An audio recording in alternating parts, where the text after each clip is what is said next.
Welcome to Life Transformation Radio. This show is all about life transformations and our journey from where we were to why we are doing what we are doing today. We will discuss the hiccups, the roller coasters, and the blood, sweat, and tears that has been poured out while discovering our purpose.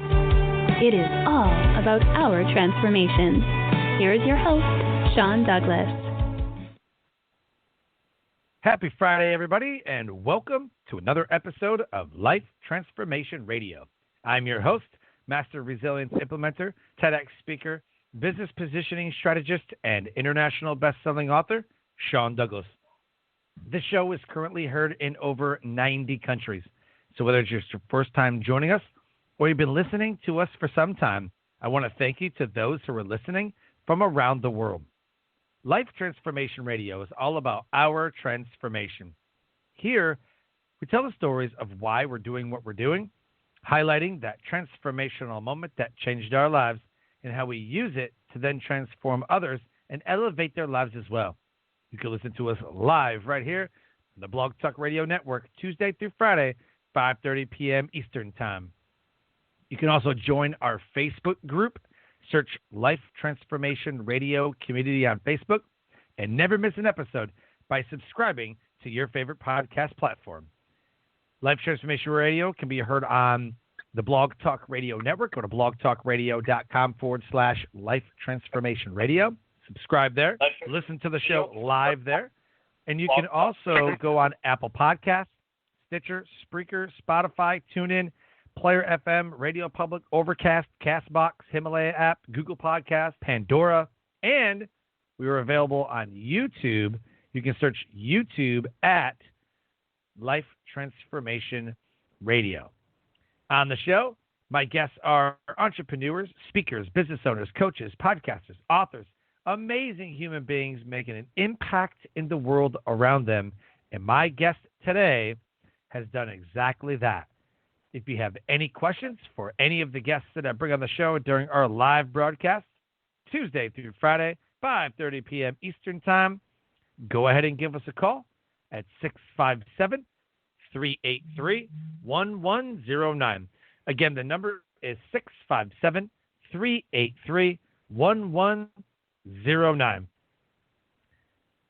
My guest today, and I know this is going to be an amazing, amazing episode for all of you speakers out there and all of you business owners who use the virtual summit as a way to market your business. I know this is going to be an amazing, amazing, amazing episode because I have a personal branding image consultant on the show, and I am super excited for this because a lot of the virtual events, they're skyrocketing. Everybody's doing a virtual event. So if you're going to do a virtual event or if you're going to speak at a virtual event, your personal branding image has to be on point. If you're not going to be speaking in person, we need to make sure that what we present over Zoom or another virtual summit software program is absolutely the best. So the title of this episode is A Zoom Makeover with Personal Branding Image Consultant, Shelly Golden. Shelly Golden is an international personal branding image consultant, fashion stylist, and certified color consultant with more than 20 years of experience and is the owner of Shelley Golden Style. As a result of COVID-19 and SIP, Shelley created the Zoom Makeover, a 5-step process to help up-level the screen presence of you, your employees, and team members to create a more professional image which builds confidence and respect. Shelley is passionate about helping you create your unique style and powerful personal brand to boost your confidence and attract the people you want into your life, professionally and socially, both in person and online. As fourth generation in the clothing and fashion business, and having lived in Europe and the Middle East for 15 years, Shelley's rich experience as an image consultant, fashion stylist, costume designer, costume historian, tailor, and certified color consultant puts her in a unique category to understand what it takes to create a powerful and successful personal brand, both in person and online. You can go to her website, which is right there in the show notes. It's hyperlinked. Go ahead and check her out, the website. And then her LinkedIn and Facebook links are right there in the show notes. You can click on those, send her a friend request, letting her know that you listened to this episode of Life Transformation Radio. Now, I want to say something before we begin the show about the makeover and the personal branding image. I was at an event, and somebody was telling me, who was a image consultant, said, yeah, you don't wear stripes on stage. I was speaking there. I had a light pair of khaki pants, and then I had like a purple and white striped shirt. It was mostly purple, but it had white stripes in it. And she said, yeah, stripes are not good for the stage. But I like an amazing look. I thought I was looking great. But she said, yeah, stripes are not good. And she was just telling me about colors that can enhance the trust level. I didn't know that. There's colors that can enhance your stage presence, how the audience interacts with you, how they feel about you. I didn't know colors could do that.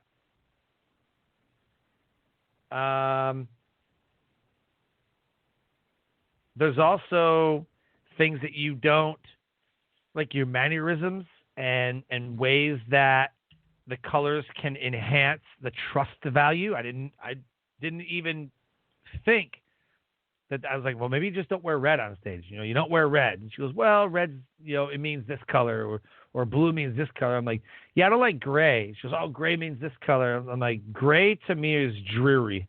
I don't want to wear gray. It's not a bright, like I like bright colors or, some blues and things like that. But she was just saying, when I was at this event, she goes, well, this color means this, and this color means this, and you can get the audience to act a certain way by the color that you wear, based on the talk that you give and the emotion that you solicit from them. And it was just like this whole, I was like, what? Man, I just throw a button up and some khakis on and go. Like I didn't really like give that much thought to what I was wearing and how it would affect people. As long as I had a button up, my collar was nice, my pants were pressed, I was good. I thought I was ready to go. But apparently not. So I know that virtual summits are getting really, really, really, really, really huge. And we need to make sure that our presence, the way that we present ourselves, whether it be hair, makeup, the shirt that you're wearing, or if it's a button up, or I think even the background. I like to have certain things in the background that will maybe be a conversation. So I was speaking at an event called National Publicity Summit, and I met a bunch of people, and one of the people that I had, who was recently a guest on my show, said affirmations on the wall. Something about believe in your affirmations, or it was telling you to do something about your affirmations. I said, what are those, man? I mean, I've heard of affirmations, but not affirmations. And he said, yeah, it's something I made up, and this is what we do, and this is, whatever. I was like, that's very interesting. And we had a whole talk about the affirmations that people have or what you should have. And I think that that's what the conversation starter was. And we had a great talk, and he was booked on my show. Just that one, it was a big word it was just like, it was like a banner, and it was like affirmation, believe in your affirmations or something like that. But it caught my eye because I've never heard it before. So you could actually have conversation starters in your background of your Zoom or whatever, on a shelf, or have artwork on a wall. I used to have my whiteboard behind me. Now it sits in front of me, but it was a while ago that the whiteboard, my back was to a wall, and my whiteboard sat beside me, or behind me. So the whiteboard was sitting behind me, and I would get comments like, "Whoa, look at that thing! Look at that white! Like, holy cow!" And it has my mission statement, it has my 10 rules of engagement, my to-do list, 6 bank accounts that I believe that you should have, like education, financial, all that. Has my revenue streams of where everything comes from, my residual income, my active income, has my guests and shows that I was on, my marketing strategy for everything. It has it all. It's all in this whiteboard. It's my planning board. People are like, holy cow. A great background that I think looks absolutely incredible is my friend Christopher Lockhead, who has a show called, it used to be called Legends and Losers. Now it's Follow Your Different. And Follow Your Different, he has pictures of his favorite bands, a guitar, a surfboard. It's things that he really cares about. So I thought it was like, well, behind me I can put my military stuff, or put I've got photos and posters of Kiss. I like the band Kiss. Grew up listening to them. Put that behind there. Put some Rocky Balboa stuff because I love Rocky. But I think that instead of you sitting in front of a white wall,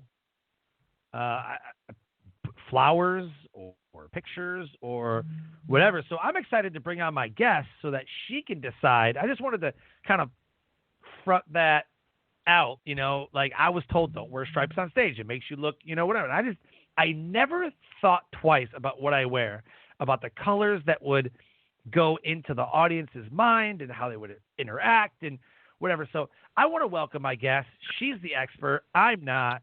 Please help me welcome Shelly Golden to the show. Hey, Sean. How are you doing? Super glad to be here. Doing amazing. I was talking to the audience about my experience in personal branding image. I mean, I think we all kind of are in personal branding, the way their website looks, the way that your Facebook and social medias look, the way your podcast looks. But I had a black pair of shoes. I had a white pair of slacks, not white, but it was a lighter color, right? And then I had just a white lined, purple shirt with like white lines in it, and I was at an event, and she's like, yeah, you don't ever wear stripes on stage. I'm like, why? I mean, I don't think it was so yeah, I was just kind of prefacing like what we'll talk about based on my own experience, because like virtual summits are skyrocketing. 2021 is going to be no different. And how much more amazing would it be, the response that you get when you come on to Zoom and you have an amazing appearance? Well, that's exactly what I help professionals do. Because when you come on to any type of conference call, whether it's Zoom or Teams or WebEx, whatever it may be, it's not just you anymore. It's you and everything in your box. So that's what I call it. I call it your box. So it's your Zoom box. And I actually look at it like a painting. So, I see there's you in the foreground, ideally, and there's also the background. Some people's backgrounds are better than ever. But people are looking at you in your box, and they're perceiving you and everything around you. And what is around you is really what they're checking out. Are you in a messy bedroom? Are you in the kitchen? Are you in the garage? And that really people about you. This is how you're perceived. And what I do is I've created what I call the Zoom makeover, which is a 5-step process that I take people through. It's camera angle, lighting, background, what color clothing works best on you in the space you're in. Since I'm a color consultant, I can't help myself. And lastly, what I call Zoom-specific makeup techniques for women or men that wear makeup to help people like bullseye, to focus in on your face and what you're saying.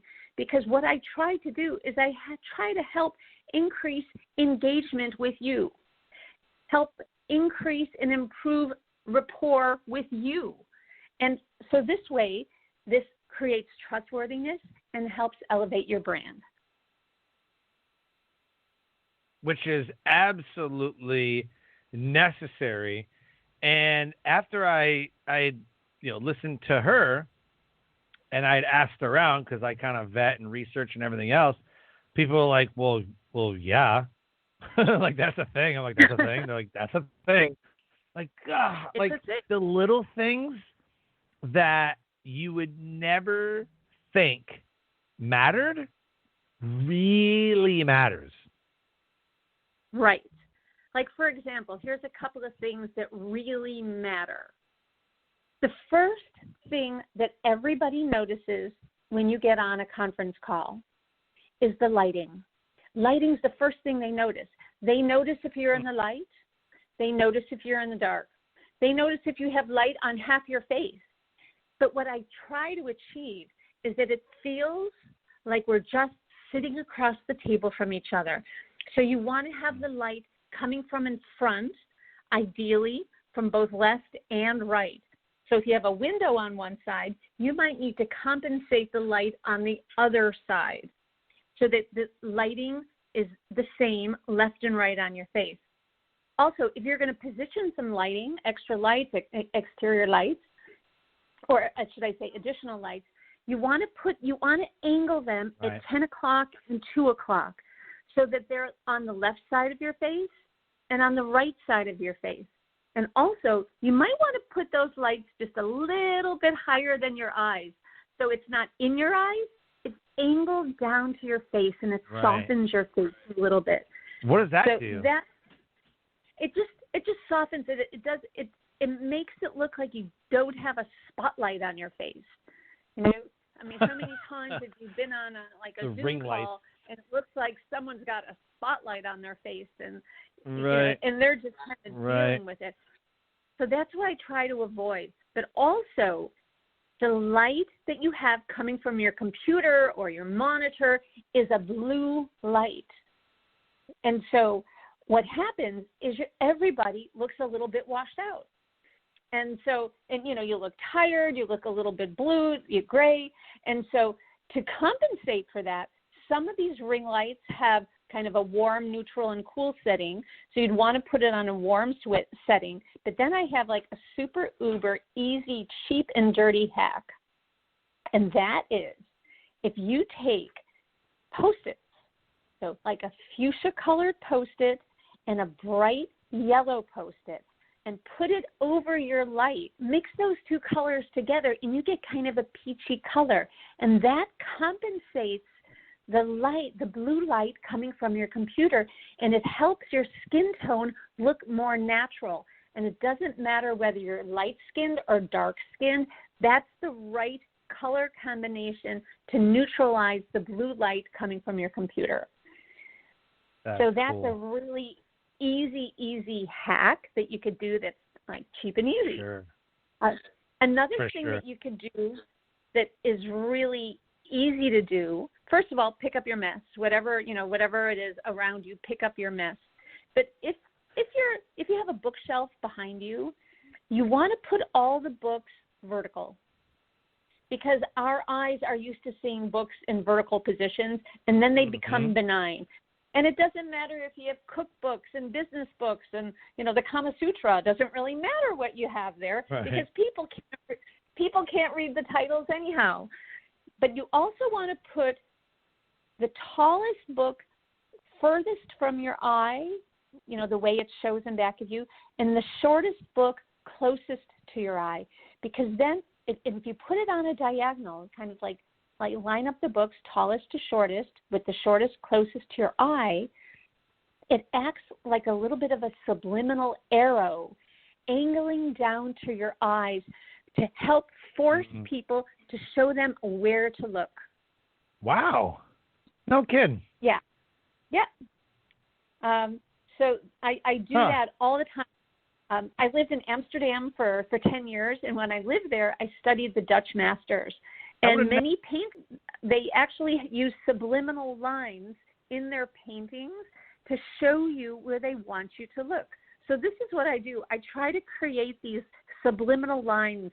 Sometimes like I have a flower or a plant in a certain place because it goes on it. There's a diagonal with something else on the other side of you. And you want to put your eyes in the middle of these subliminal line diagonals. So it's something really simple that you can do to help people look at you, create attention, and the focus is on your face, not what's around you. I would have never guessed that just the subliminal messaging and really, because I would think, I don't know, I guess I've never noticed, but whenever I'm on a Zoom call with somebody, I'm just focusing on the person anyways. Man, I'll look around to kind of see like, oh, that's a cool, like if they have a baseball helmet or something, I was like, oh, that's cool. Like that's a great team. Or yeah, I'm looking on the walls or maybe they got some baby pictures or something like that. But I would have never guessed like something as simple as the books kind of making a subliminal arrow. That blew me away. Yeah. And, just like, when you look at, movies, they've designed those sets. So everything is in a certain place to help create the illusion of whatever the illusion of. So here, what we're trying to create is we're trying to create that everything looks nice. You don't really want distractions. So that's why if you have some, going back to the bookshelf, some books to the left, some books to the right, some horizontal, some vertical. It's a little bit distracting to our eyes. So you want it nice, you want it neat, you want it organized. But the main event is you want people to look at you. And what I try to do is I try to create so that they look at you, your face, and your torso. So you want your head really close to the top of the box. You want your eyes in the top third. And you want to see your torso, at least kind of to the middle of your chest, because that's what we're missing in Zoom. When we're on a conference call, we're missing that interpersonal reaction. So if you were talking and I'm dying to say something, I might tap my foot or move my fingers, and you would see that if you were in the same room with me. But because you're on like I say, Zoom, you don't see that. So if you can see much of my torso, my upper torso, you'll be able to read some of my nonverbal body language. And you'll see maybe I move a tiny bit in closer to the screen. You'll know, maybe she wants to say something. So you need to read these nonverbals. So I often say, if you put your thumbs under your armpits, you want to see your thumbs at the bottom of the screen. You also want to have you also want to have just literally a couple of fingers. If you sit up straight and you put your fingers on top of your head, you want to see just a couple of fingers. You want your head really close to the top, but not cut off. And this way, you're taking up as much real estate in your box as you can. You want to take up that entire center third, because you are what people are looking at, not everything around you. Right. Yeah, because I was saying my eyes tend to wander a little bit sometimes when I get on. I'm just kind of looking around, and I've done a couple of coaching calls with someone, and I guess it's not that big of a deal because we're just like kind of one-on-one, you know. But they're like laying in bed. I was like, "Are you in bed right now?" Like, "Oh yeah, I'm just kind of relaxing." I'm like, "Oh, okay." Whatever. All right, let's do our call. You know, like it's just kind of the first thing. I'm like, "Are you in bed right?" Like you're laying in bed. I'm like, "All right, well, whatever. That's fine." Right. I just, you know, if you got together with somebody and you're having a conversation in person in North America, you look at each other in your eyes, right? So right. it's like, why would I want to look at you in bed? You know, and you really. Right. You want to engage. You want to really try to look at that little camera. So I have a couple little tricks for that. You know, so again, I am trying to help you engage with me. I'm trying to help you create a better rapport with me, because then you'll have you'll look at me and you'll have more trust. You'll look at me as more trustworthy. It elevates my brand. So here's a couple of tips.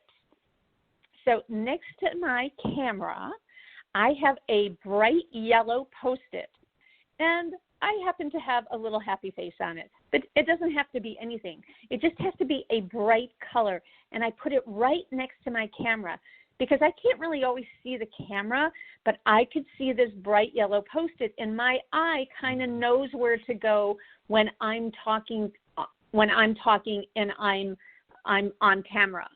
So it gives me a bullseye to look at.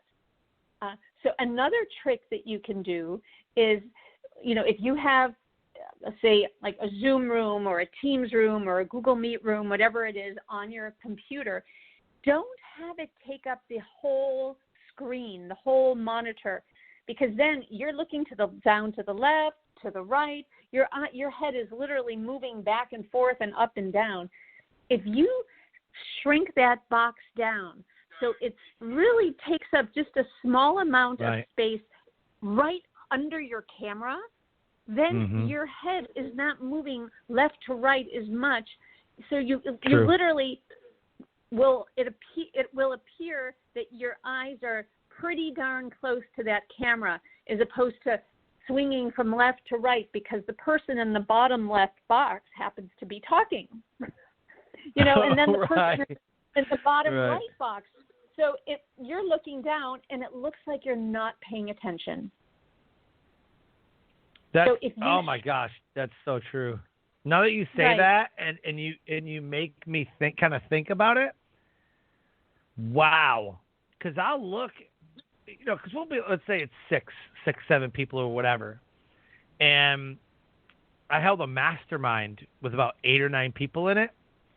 And when I think about where I'm looking, and then I'll look at it looks like I'm facing, like my whole head, everything is like looking down at like the bottom corner of my screen, but it's not like I have the Zoom panel or whatever it's called, the window, the size of the screen. I mean, it's only whatever size it gives me, and minimized version or whatever. But now that you say, like, when your eyes are going back and forth, it looks like you're not paying attention. Like, holy smokes, it does. It looks like I'm on my phone. It looks like I'm just looking around, you know, but I'm actually looking or speaking to the person that's either in one of the corners of the screen. You shrink down that screen size and literally have it be just maybe a fifth, depending upon how big, you know, if you have it on a monitor, how big your monitor. If you kind of shrink it down, so your eyes are just kind of in a very small circle in the upper third of your monitor. You also, very super, super, super important, you want your eyes to be at the same level as your camera, which means you do not want to put your laptop on your desk and look down at it, because if you're looking down at your laptop on your desk, that means everybody's looking at your ceiling. if you think of it that way. So yeah, you I want thought about it that way. Right. They're looking up your nose. They're looking under your chin. They're looking up at your ceiling. That's what I was thinking. I'm like, well, if you're looking down, then they can see up your nose. And yeah. Right, exactly. So you want to have that camera exactly at eye level or a tiny, tiny bit above eye level so that it causes your eyes to open up just a little bit wider. Whereas if you're looking down at your screen or even your camera, that means your eyes have, I call it the puppy dog look. Your eyes are looking down a little bit. But if you have them open, you have them straight across, it feels like I'm just sitting on the other side of the table from you, and that's what I aim to achieve. It's what I try to create. It's just the perception. How are you perceived?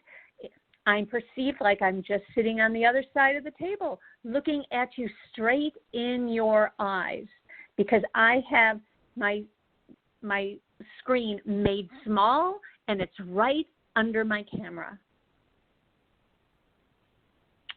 Wow. Yeah, I'm going to have to try that one because it does look like I'm kind of just looking around, or I'm looking at my phone, or I'm looking down. I'm like, no, I'm really looking at you. Right, yeah, you have to try that one.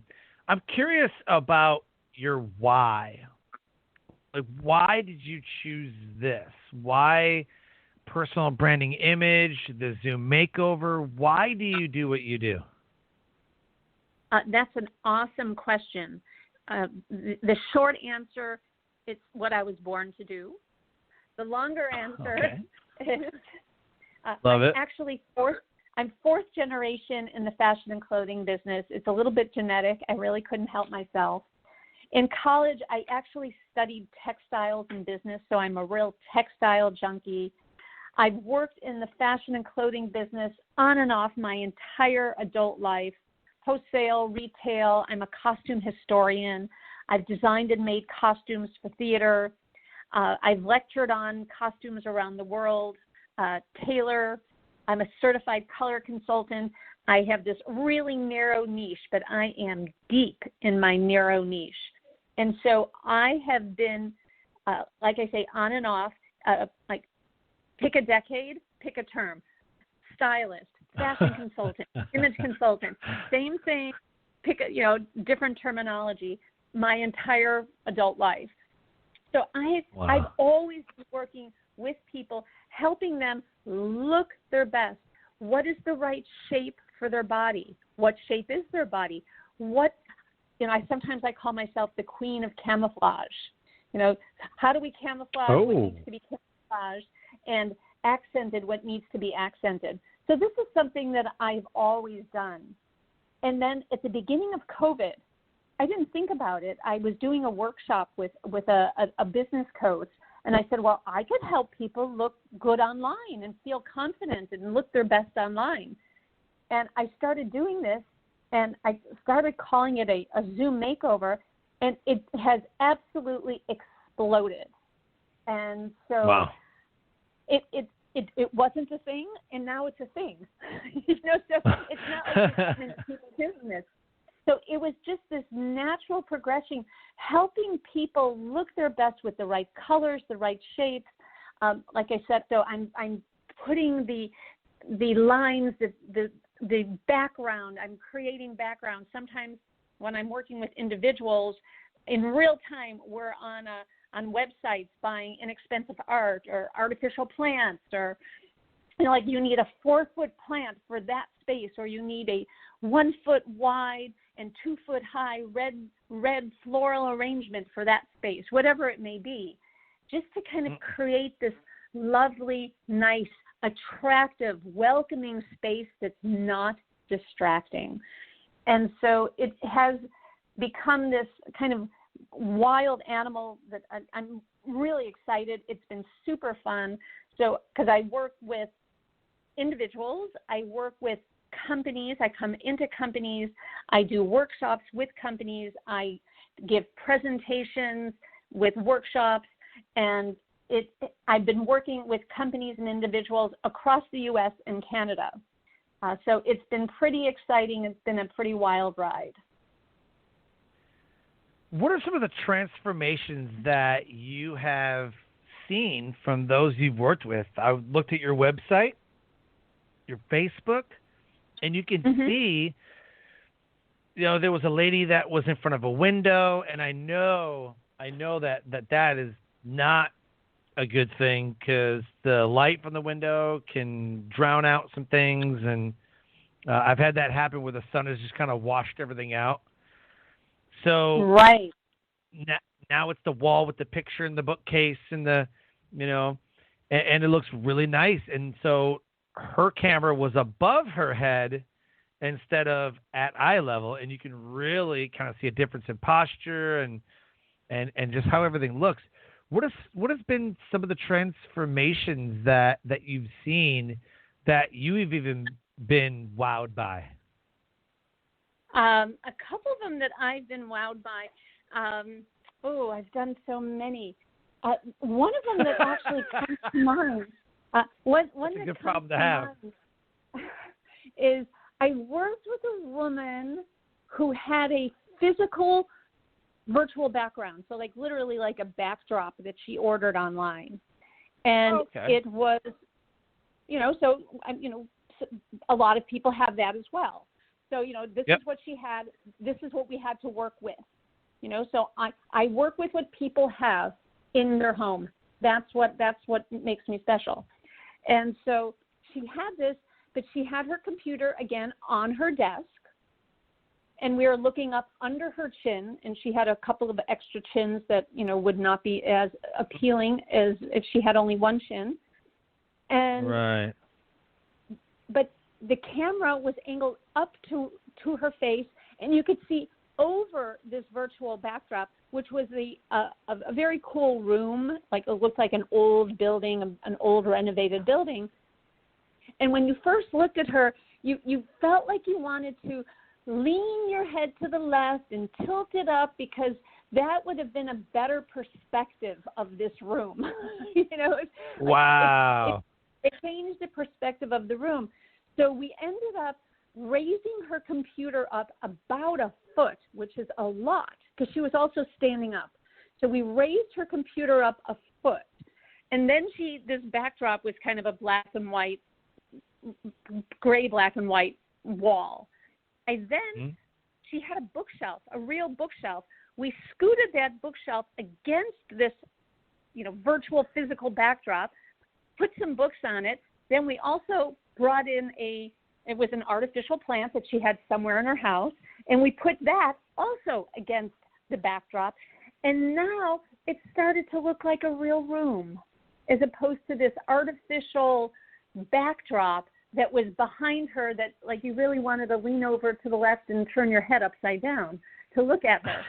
So that was kind of how I felt. But that was a really huge transformation in working with her. I worked with another gentleman who literally had a brand new room. I mean, he literally did a renovation in his house, and he had a room that he was designating as his office. Since all of a sudden, so many people find themselves working from home, so I have found this a number of times. And what I did with him before our individual session is I did a little preliminary look around the room, and I gave him guidance on where to place the furniture, what lights he should buy ahead of our session. And then during our session, we looked at artwork. We looked at, like I said, artificial plants, something to put in that corner that was X dimension. And so we literally created a whole room based around how he is going to be sitting in front of his computer while conducting Zoom sessions. So that was literally, it was almost designing a whole room around his Zoom camera. So that was a really fun transformation. And then lastly, one other transformation is a woman. This was pretty much at the beginning of COVID. she was relegated to kind of a loft area in her room, in her house, that had a cavernous ceiling kind of at the top of a staircase. And she had her laptop on her desk. So now you're looking up looking up under her chin toward this cavernous ceiling. So it's like, whoa, nice architecture up there, And so I mean, I dig your moldings. Right. I mean, that's what you saw, like, whoa, nice architecture up there. And so we raised up her laptop, and she had some of these high windows that the sun was just streaming in. The glare was really intense, but space she was in. So I did two really easy things. I literally had her take white printer paper and tape it in the window, and that got rid of the glare. It was a really simple hack. There was another window in front of her. It was a relatively small window a little higher up, and I could see that there was still like a glare, like a shiny area on her forehead. So I said, we need to do something in that window as well. And she said, I have my kid's art project on pink construction paper. I'm like, great, put it in the window. Let's see how it looks. And that gave her the right skin complexion.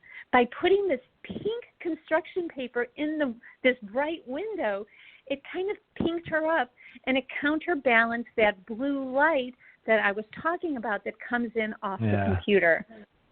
And so that was just, and then I also had her order a small 4-inch ring light. But those 3 little lighting hacks completely changed how she looks when she's on camera. Wow. So what do you think about the Zoom virtual backgrounds? I know that sometimes it kind of fades in and out. I use one sometimes, and like my earphones will kind of just not be there, or like you'll try to show somebody something. You have to take it off because all you look like is you have nothing in your hands. You have nothing in your hands at all, but you actually have something because the virtual background doesn't pick it up.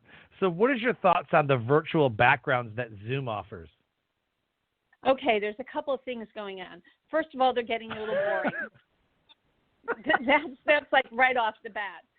Plus I'm in San Francisco where they are. It's like, okay, I can't even tell you how many people have the Golden Gate Bridge behind them. I'm like, okay, I've seen like 12 versions of the Golden Gate Bridge. Boring. But there's a couple things going on with virtual backgrounds. One, some people need a virtual background. Some people just need it. They're relegated to the garage, or they're in a kitchen with, and they're in a small place, and they really don't have any place nice, and there's kids running around. In that circumstance, what I would advise is to get a green screen.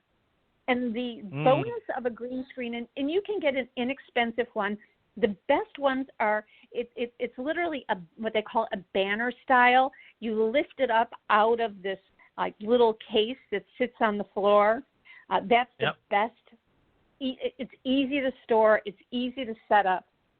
But by having these green screens that you could probably get starting in the $70 range, is then your body parts don't disappear. But you also need to go on Zoom. You need to go on the Zoom settings and check a little box that says, I have a green screen.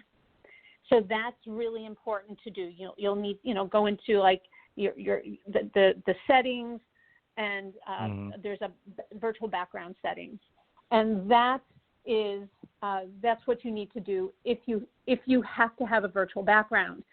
But here's a note on virtual backgrounds. Just because I've been in the Zoom makeover business for the last 9-10 months. Is that, what was that? I don't know. I created this, at the beginning of COVID. What I've noticed is that people appear and feel more trust. The people that they're speaking to, they have greater trust in them if they do not have a virtual background. If they have their real room showing, people have a higher regard for them. They appear more trustworthy. Very so interesting. Yeah, because I think people are like, oh, what are you hiding? And also virtual backgrounds, like, what are you hiding? Sometimes they're distracting. You need to be really careful. Sometimes they're super distracting. I try to advise my clients, if you're going to have a virtual background, you want to have it nice. You do not want anything moving. You don't want animals. You don't want palm trees swaying or penguins walking around. You want it nice. You want it simple. You don't want people's eyes to be checking out your background if it's busy. You want them to focus in on you. So if you have a corporate virtual background, that's cool. That's good. What I would advise, if you have any control over it, is if you're going to put your company name or your logo, you only need it, unlike these banners that have the name over and over and over everywhere you look, you only need it once, because people are already going to be staring at you in your box for however long already. Mm-hmm. They'll get it. You don't need to put it over and over again. And if you place a logo, where is the best place to put it? So think of it this way. Say, you say, okay, I give up, and you put your hands up, like if you're, put your hands up, shoot them up, put your hands up, and you put your hands up next to your face. That's where, okay, that's where your logo should go. It should go at eye level, so that it's the same level as your eye, so people will still be in the same neighborhood as logo, your eyes, because you want to keep people looking at your eyes. That's what you want, your eyes and your mouth. And that's for women who are listening to the show. You want to put a little bit of lipstick on so that people can see your lips and watch you talk, especially if there's a little bit of what I call a nano blip, and the sound goes out for a minute, or there's a bit of bad connectivity, and the screen freezes a little bit. If they can watch your mouth, they can read your lips a little bit. Right. Huh. So my background probably was driving you nuts during that summit. No, it didn't. I didn't see you for that long. Yeah, that's true. Yeah, it was only for just a couple of minutes. I was only there for 2 minutes each, I think. So 6 minutes. Yeah, 6 minutes. Yeah, because I have right. my logo, my podcast graphic. It says TEDx speaker. Book me here at this website right up above my head. I've got 3 or 4 tiles each row. Places I've spoke, things that I've done. It's just tiles all the way across. So it's little, speaking flyer logos and things. I mean, I was like, well, if I'm going to use a virtual background, I got to, actually show people that I've actually spoken at different places, So, I just put those up there, and that's kind of what I use when I go into speaking engagements online. Is I use my virtual background, says that I'm a TEDx speaker, has the places I've spoken at, and a place to book me. I figured, simple, small, ready, go. That's good. If you have some promotional information, I think that's great. It brands you. And what is branding? Branding is just a way to remember you. Just like I created a little sign that has my company name, Shelley Golden Style, and I put Zoom makeovers, and I kind of have it in the background, but that is my brand. That's branding me. So even if I don't say a word, people get, when they come on and they look at me in my box, they know who I am and what I do. That's very clever. I like that. So as we start to close the show, where do you see 2021? Because I don't think we're going to be going back to in-person speaking events, full crowds anytime soon. Nope. So where do you see 2021 going as far as the summit space, virtual summit space? What are we looking at? So I actually, this is my new business, even though it's just kind of another product and service that I offer. Right. But I've been speaking to a lot of people in the event planning space, and I'm involved in many, many networking groups. And everybody's pretty much convinced there's probably not much going on through 2021.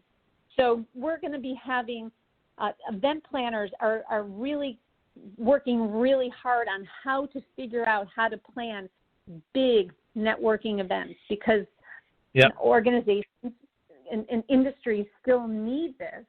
And the reason I'm involved with that is because they still have their keynotes, still have their breakout rooms with speakers and presenters.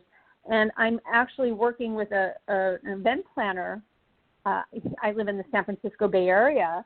I'm working with an event planner who's planning a couple of these events, and I will be the person who preps all of her speakers and presenters. Because if we were in person, everybody would be on the same stage with the same lighting, with the same camera angle, and same background. Right. But now they're in their home, whatever room they are in, hopefully not in their bed. And so...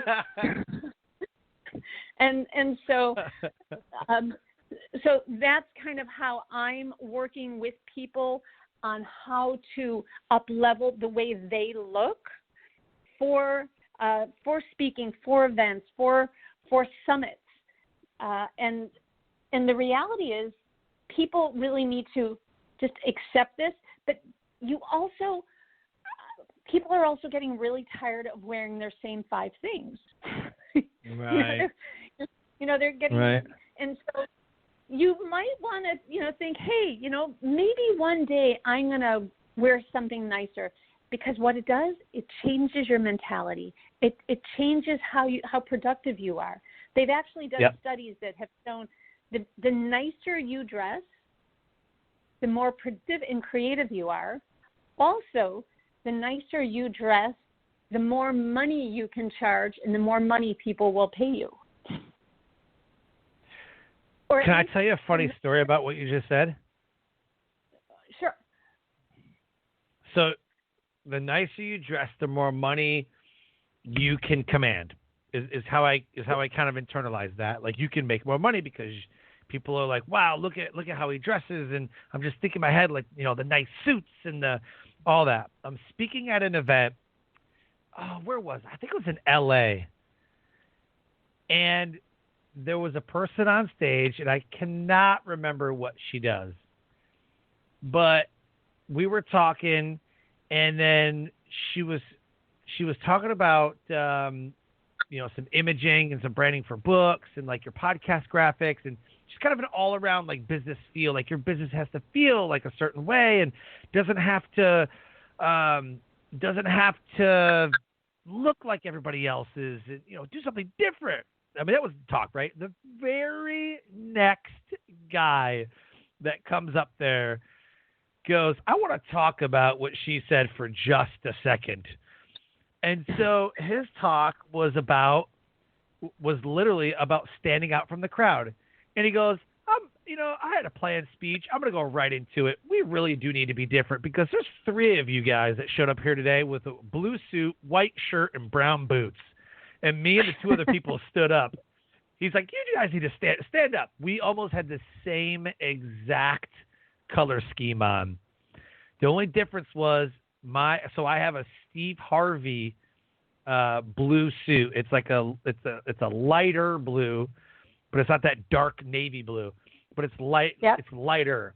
And then I have tan. I call that the new blue. I call it. Okay, it's really beautiful. And so I wore a light kind of a sand color sand tee, button up sand colored shirt, and I had a handkerchief in my pocket to match my shirt. And then I had brown boots, like a light kind of, I don't know what the colors are, beige or fox tan, kind of orange, like that color, right? And so I look at the other guys, and they have the blue suit with the white shirt and the brown boots. And their brown boots are a little bit darker, a little bit. But he's like, we really need to stand out. And these guys that show up with blue suits and white shirts and brown boots really need to step up their game. And everybody starts laughing. I was like, this is the first time I literally bought that suit for the event. Like, and I didn't even spoke yet. I'm still like 2 behind the other speaker. I still got like 2 more speakers, him, another person, than me. And I was going to close this thing out. I was going to close it out. But the other 2 guys had already spoken, so they already seen what they were wearing. And then I'm going to get up there and close the show. I'm like, oh, my God.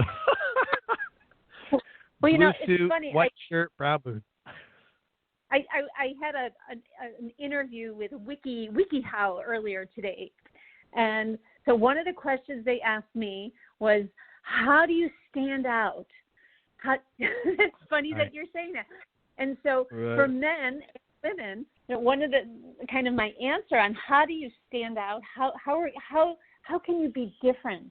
And my response was, you want to look around, you want to look at different people. You want to look at different aged people, people from different cultures, people from different countries. What are they doing different? Even if you see one thing from somebody from this country or this culture or this part of the world, or somebody who's doing something over here, whatever it is, whether you're a man or a woman, different elements, accessories, main clothing, colors, textures. And if you kind of take a little of this, of something that catches your eye, and a little bit of that, something that catches your eye, so maybe it's the color shoe, it's the type of shoe, it's the type of shirt you're wearing, how many buttons you have, what you've done with the sleeves and the cuffs and the pocket squares, and kind of even like for I'm kind of doing a man's dress over here, but if you that is a way that you can differentiate, because right now in our culture is everybody looks the same. Case in point, that's exactly what you're talking about. And so it's really, how do you differentiate yourself? The younger you are, the less you care to differentiate yourself, but it's always been that way.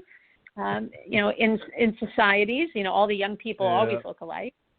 And so it might take a little bit of like searching. What can I do that's a little different, that stands out? Yeah. Oh, it's so good.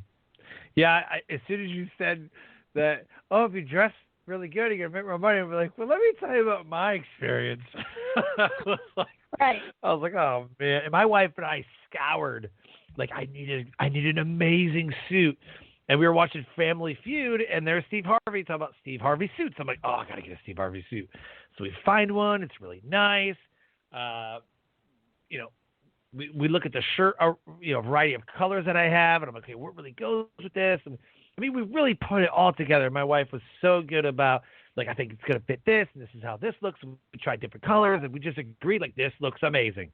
Oh my gosh, I've had nothing like this before. This is awesome. I have a zoot suit I wore on stage one time because it was like a ball atmosphere. So everybody was in like suits and dresses, and it was kind of like a themed speaker. It was really cool. It was at an old New York theater. So everybody was like zoot suit, ball and gown. Like, it was amazing. And but I have nothing like the blue suits and the brown shoes. Like, I mean, I could just wear a black suit, black pants. Like, hey, that's cool. But I just wanted to do something different. And then 2 other people did the same thing. I was like, oh crap. So, but I still wear it. I don't care. I still wear it. Right. And for guys, so like if I, as an image consultant, I, have guys come to me like, how can I look different? I'm a guy. It's a certain pair of pants, right? And and so, women at least have more options. But for men, the difference is what colors, what patterns, and the fit. Is it tighter? Is it looser? Under your blue suit, maybe you needed the same color or a darker shirt as opposed to a lighter shirt, to kind of give it an edge edgier, more European look, Uh-huh. So it's, there's always something you can do that makes it a little bit different. Love it. Yeah, this has been such amazing content and so valuable. And I know in 2021, this I feel like 2020 was like the test year. Like, I know a lot of people were doing Zoom for their virtual summits. I was actually on a virtual summit software that somebody was using, which I thought was really cool. People have been doing webinars forever, but I feel like 2020 was the test. Like, Tony Robbins did like a 23,000 Zoom thing, or like he was testing it, building out software. Like, can I do this? I'm not sure. But I think that in 2021, people are really going to need you, because the game is going to be stepped up. It's going to be no nonsense. It's going to be just as valuable as if you were on stage for real. And I think that we're going to start doing hybrid events, because I've been to a lot of events speaking, and only probably 2 ever had like an online audience. Like, hey, wave to our audience online. Like, wait, right? A lot of churches are recording their sermons and putting them online. So they're doing online church. I feel like 2021 is going to be big for virtual summits, and the event space online is going to get a lot more busy. Right, because people they're realizing, okay, we're here. This isn't a 3 or 4 or 5 or 6 month thing. We're here. This is it. And right. So, So I've worked, like I said, I've worked with people in the event space. I've worked with authors. I've worked with people who are giving the presentations. How do they look? How do they appear? I've worked with people who in the corporate world. How do you present? You're speaking to your clients. Mm-hmm. You need to be able to. You want to be perceived as somebody who's sharp, who's organized, who's professional. You don't want them, okay, I'm fine if you wear your slippers, but, from the waist up, you need to look really professional. but it's how to limit the distractions so people will pay attention to you, what you're saying. You want to be inspirational, and you want them to focus on you. And if this all happens, your brand will be elevated, because people will say, wow, she or he always looks awesome online. Like, wow, somebody must have helped them. And that's where I come in. Well, I definitely am going to tell everybody about you, because I have a lot of speakers that I represent. I have a lot of speaker friends. And, I think there's a point where people are getting comfortable with wearing just a T-shirt, because, it's whatever. T-shirt, like the last event that I spoke at, a podcasting event, I wore my I Love Podcasting T-shirt. There's been a couple events where I've just worn a button up. I got, maybe it's like, I'm speaking at like 9 o'clock in the morning, so I've got pajama pants on the bottom, and I've got a nice button up on top, business on top, party on the bottom, But yep, I think so. I think that I realize that where everybody's attention is going online, to the online space, as far as virtual events, I have a feeling that taken a lot more serious than it did this year. Yes. For sure. That's absolutely. Yep. And interestingly, another group that I've been speaking to are attorneys. So wow. Like, how do you, how do you appeal to a certain judge? Or you're taking a deposition, and you want to come off as the hard ass. Oops, should I not have said that? So you want to come off, you want to come off a little bit as the hard ass. How do you present yourself to look that way? Or you want to kind of come off as the softie. How do you present yourself to look like the softie? How do you get the reaction that you want to get? And so this is how I'm helping people kind of. And it's all these little things inside your box, and it all adds up to how people perceive you. I love it. I love what you're doing. I think it is amazing that, and you know what you did was you pivoted and created something else amidst the pandemic. You didn't just say, "Oh no, no one's going to speak. Guess my business is ruined." No, I'm going to do the Zoom thing, and we're going to make this thing work. And I mean, I love your tenacity. I love what you've created, and I think this is just the beginning. You know, there's been a lot of webinars that people have watched, a lot of online videos and things, but this, I think, is going to be the space where you have a business meeting or you have, a speaking engagement that's a virtual summit, conference, whatever, and this is going to be absolutely necessary. So I am very impressed that you said, I'm going to make this thing online. I'm going to make this thing a Zoom, and you niched so far down that, it's going to be big next year. I promise you it's going to be big. Oh, yay. Awesome. Thank you. So if somebody wants to, also, yeah. I come at it from a psychological and artistic point of view. So it's a little bit different than, just, have your lights like this and, your background like that. Right. So, right. Yeah, it too. So to get in touch with me, is that what you were going to ask? Yep, yeah. If somebody wants to work with you, they're like, okay, I have to work with her. She's absolutely brilliant. How do they get in touch with you? What's the way would be you could email me directly. So Shelly at ShellyGoldenStyle.com, and that's Shelly with an EY. So Shelly at ShellyGoldenStyle.com. You could also go onto my website, which is ShellyGoldenStyle.com. And you could check it out. There's a contact me there, and I will absolutely get back with you. I'm happy to have a conversation with you, how I can help you, because I do different things. I do individual sessions. I do workshops within small groups and companies. I do large presentations. So if you need a keynote speaker or presenter, this is what I'm doing.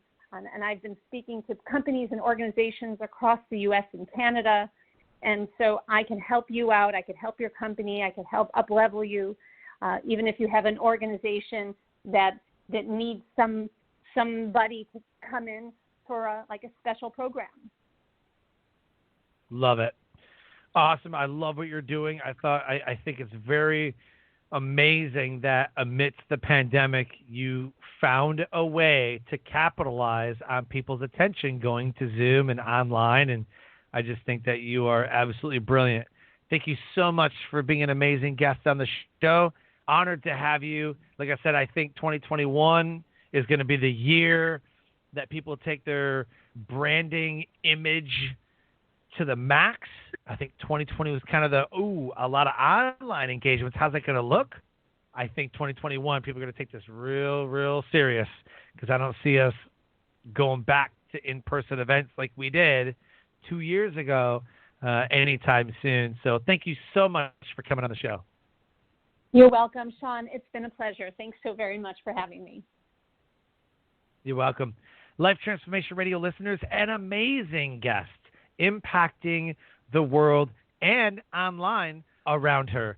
If any part of this conversation resonated with you today, with myself and the personal branding image consultant, Shelly Golden, connect with her. Website hyperlink is right there. LinkedIn, Facebook, right there. Click on those. Send her a friend request. Send her a message letting her know that you listened to this episode of Life Transformation Radio. With that, I close the show by saying, live your brand. Find opportunities every day to live out the core values that you hold deep in your heart. And I call this living your brand. So until next episode, live an amazing life.